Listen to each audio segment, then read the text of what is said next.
Welcome back. I want to talk about the end of the Cold War today. I call this lecture The End of the Cold War, Structure and or Agency. By this I mean structure. The Cold War structure sort of hems in the options that leaders have for policy or for action.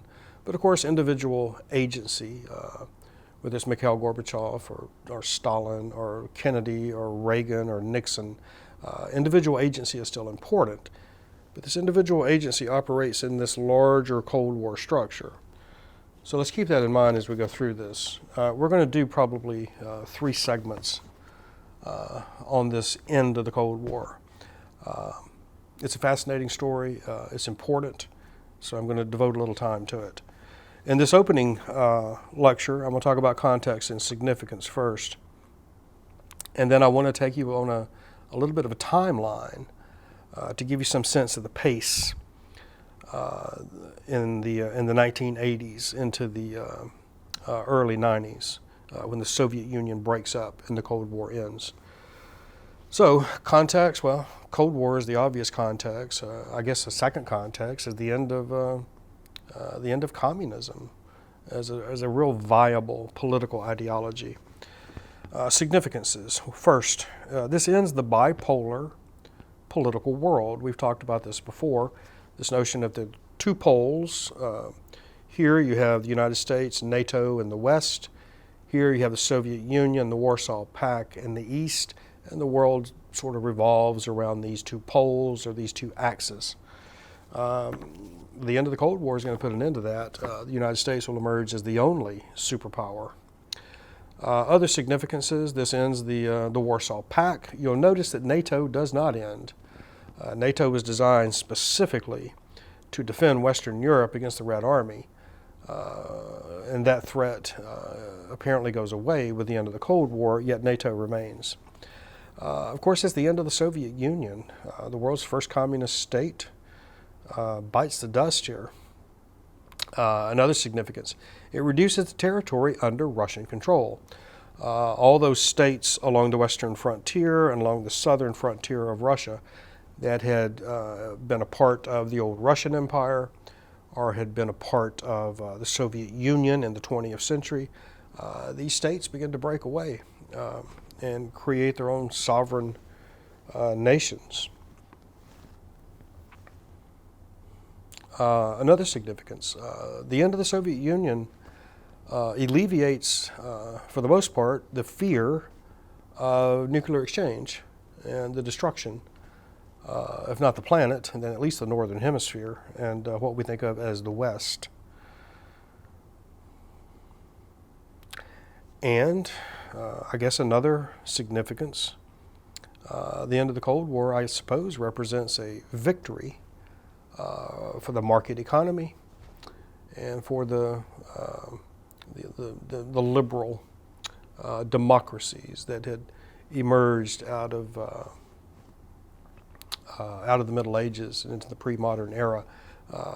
This trend or this tendency towards liberal democracies and market economies continues, and it continues to expand.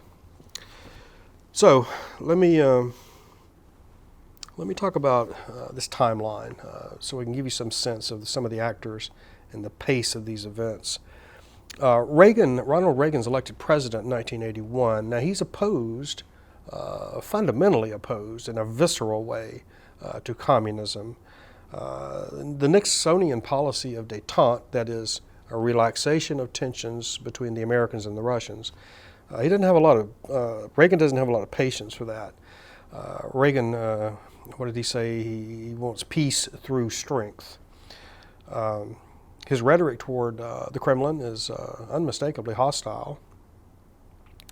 He made a joke one time before one of his radio broadcasts that he was going to launch weapons in 5 seconds, 5, 4, 3, 2, and then someone said, well, Mr. President, your mic is hot. This led to rueful laughter and some embarrassment. He referred to the Soviet Union as the, what did he say, the source of evil in the modern world. He said that Marxism was destined for the ash heap of history. So Reagan did not make any bones about his contempt for Soviet communism. 1984, the Soviets and their allies, they boycott the Olympics in Los Angeles. Of course, the United States had boycotted the Russian Olympics in 1980 because of the Soviet invasion of Afghanistan. So tit for tat. Reagan complained in the early 80s that somebody in the press corps mentioned that he had not met with any Soviet leaders, and Reagan pointed out that it was hard to meet with Soviet leaders because they continued to die in quick succession. I think he had Brezhnev die in the early 80s. He'd been leader since Khrushchev. He was replaced by Yuri Andropov, and he died shortly thereafter. And then he was replaced by another aging revolutionary, what was his name? Chernenko, I believe, Konstantin Chernenko. He died, so bang, bang, bang, in quick succession, these old Russian leaders had fallen away. And now in 1985, you get something completely different in Russia, the rise of a new general secretary of the Communist Party and leader of the Soviet Union, Mikhail Gorbachev. One of the more interesting figures in the second half of the 20th century. Gorbachev, of course, is going to try to reinvigorate or revive the Soviet economy and the Soviet political system, and we'll get into that. Reagan now does take advantage of having this young, dynamic Russian leader, and he does meet with him, and they do establish something of a rapport, an element of trust. 1986, you have the Chernobyl disaster there in Ukraine. Soviet nuclear power plant explodes. Worst nuclear power plant accident in history. I think the city Pripyat there in Ukraine is, I think it's still abandoned. This happened in 86, 86. So that's a generation ago. This gives you some notion of the danger of nuclear fallout. Can you imagine an exchange of missiles between the Soviets and the Americans and the catastrophic sort of end of the world damage that would do when here we have one plant with a terrible accident, and the city in which the plant is located is still abandoned by human beings. I guess the rats and the roaches thrive there. 86, Reagan and Gorbachev meet at Reykjavik in Iceland. And the proposal to eliminate nuclear weapons entirely comes to the fore, or at least a dramatic reduction in strategic arms. This agreement does not come to fruition because of Reagan's insistence on maintaining what he called his Strategic Defense Initiative, or Star Wars. That is, space-based defense systems to shoot down incoming Russian ICBMs. 1987, Gorbachev announces his major policy initiatives, Glasnost and Perestroika, designed to open up the Soviet economy to market forces, designed to open up civic society in Russia to pluralism. There should be more than one voice, in other words, more than one communist voice, perhaps multiple parties, pluralism.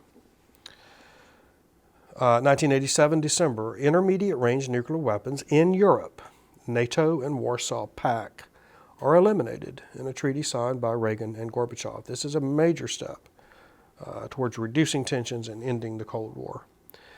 1988, Gorbachev begins to withdraw the Red Army from Afghanistan. Before going before the UN General Assembly in 88, Gorbachev urgently pushed through the Politburo unilateral reduction of the Red Army by 500,000 men. We've never seen anything like this in the Cold War. And this is interesting. The domestic and foreign political effect of this demobilization was that Gorbachev was highly praised on the one hand, but the Soviet economy had no way of integrating this massive number of men back into an economy that was already broken. Insufficient housing, I suppose motivated by good intentions, The practical effects, though, the practical consequences, were not as pleasant. 1989, George H.W. Bush, of course, becomes president. In 1989, the Solidarity movement in Poland elects, and this is at the time seemed completely outrageous, elects a new non-communist government in Poland. Throughout the Cold War, had any of the Russian satellite states in Eastern Europe, had they been tempted to stray from the reservation, the Red Army would come in and put them back in their place. Here, for the first time, we have a non-communist government in a Warsaw Pact country, in Poland. Solidarity, of course, was Poland's greatest trade union, the largest trade union in the country. It had morphed into a political party as well. 1989, in November, the Berlin Wall comes down. As someone who lived through the Cold War, I can't convey to you the utter surprise and joy that accompanied the destruction of the Berlin Wall. In December of '89, at the Malta summit, Malta's an island in the Mediterranean, Bush and Gorbachev announced the end of the Cold War. October 1990, Germany is reunited. Again, the sheer surprise of these developments was astounding. Traditionally in the West, we believe that if the Cold War ever ended, and it wasn't clear that it ever would, but if it did end, it would end with mushroom clouds as nuclear weapons exploded over Europe and Russia and the United States. Here, the Cold War is ending and not a shot is fired.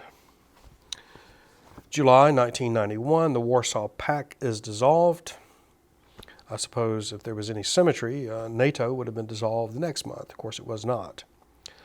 August 1991, there is a coup. The Red Army leadership sees that Gorbachev, either intentionally or inadvertently, is taking Russia down the road to ruin, or at least the Soviet Union down the road to ruin, with his reforms, with his relinquishing the Warsaw Pact, the satellite countries. And the Soviet military attempts a coup against Gorbachev, keeps him under house arrest. This leads to the unpredictability of Boris Yeltsin, the president of Russia, sort of standing up and defending the people's rights, the people of Russia and of the other constituent republics to establish their own sovereign countries. So this bizarre ending to the Soviet Union, think of it like this. Mikhail Gorbachev is the president of the Soviet Union, this massive sort of federalist structure that stretches from the Bering Strait all the way to the Baltic Sea, from the Arctic all the way to the Black Sea, with many constituent republics, many different ethnic and language groups. By the end of '91, all of these constituent republics, including Russia, the biggest, now have their own presidents and now have declared their own independence and their own sovereignty. So Gorbachev is left standing there, the president of something that doesn't exist anymore, the Soviet Union, the emperor without clothes. That is a brief timeline of the end of the Cold War. In our next two lectures, I want to talk about long and short-term causes in a little more detail, and then try to draw some conclusions from this. Again, this marks the end of a major period in European and in Western history, and I want to spend a little more time with it, but we'll get back to it in our next session.